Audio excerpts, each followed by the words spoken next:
you do this magical thing, you sort of figure out everything that you want to say, and it somehow gets from your mind onto paper, or maybe just into a computer, like typing and stuff, and then suddenly you come to a place like this. You remember it, you learn it, and you say it, tell it to people, and they applaud or something. Every notebook needs a first word. We never know where our words go, what people think of them, or what they will do with them. With the thought, the words launch in their mind. That's important. And how long they will remember through them to other people. How it will reverberate. Remember is the theme, right? But it doesn't say remember, it says reverberate. Isn't it interesting? It doesn't matter what it actually says on the page. It matters what I say in my mind as I read it back. That's what meaning is. The words written here, not typed, written with a pen on paper, are the words of Temnun. That's all I can say for sure. Whether it is fiction or nonfiction depends on a few things that the notebook cannot determine or predict. The best the writer can say is that it is, more precisely, semi-fiction. Now that is because while there's a person on Earth writing a story about a character in another galaxy, there's also that character in the other galaxy writing a story about a person on the Earth. So, is the notebook a story written here about someone there, or is the story a story about that person writing something about what is here? That's why Temnun is just what is written in the notebook. I've taken the personality of Temnun because it's convenient and topical, but you have to understand all the rules in this other galaxy, which only I know. Fortunately, this kid in this other galaxy is the only person who knows about Earth, so everything that is on Earth that you know is actually a story that someone is writing about you.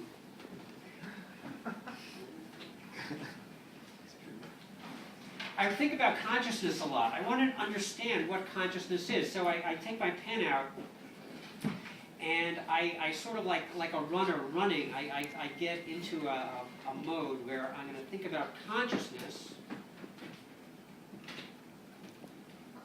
and who I am.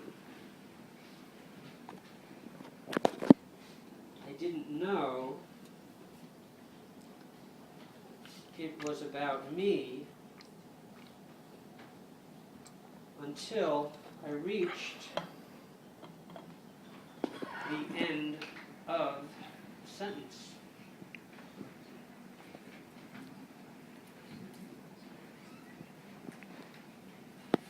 How does consciousness become me? Is something that I wonder. There's an awareness. I don't need to be anything to know that I am aware. That is not a story, whether I am aware or not. It is energy. It is an energy that I can feel from the world, and I incorporate it into myself, which has a knowledge of a world, of a field that's around me, and then I react to that field as I see the change. I can see this with light. And I can see this with sentences. The sentence of words changes the world, and I understand what it means to me, and I react to it. And that is now how the world is for me, because the model that I have of my field is the field that I know and the field that I interact with. Things that I see in the world, in fact, are not in the world. They're in my mind. They're in my representation of what I think is there. But how does this become me? It becomes the character I say I am through the words which I use to tell myself, this is I talking.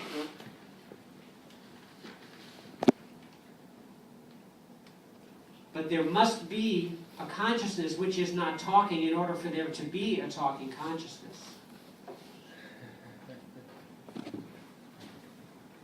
There's a beginning of that thought, and that is just the awareness. It's the awareness without a reflection on the awareness. And I I take my pen out and I want to be able to put these thoughts down. I have been doing this for a very long time.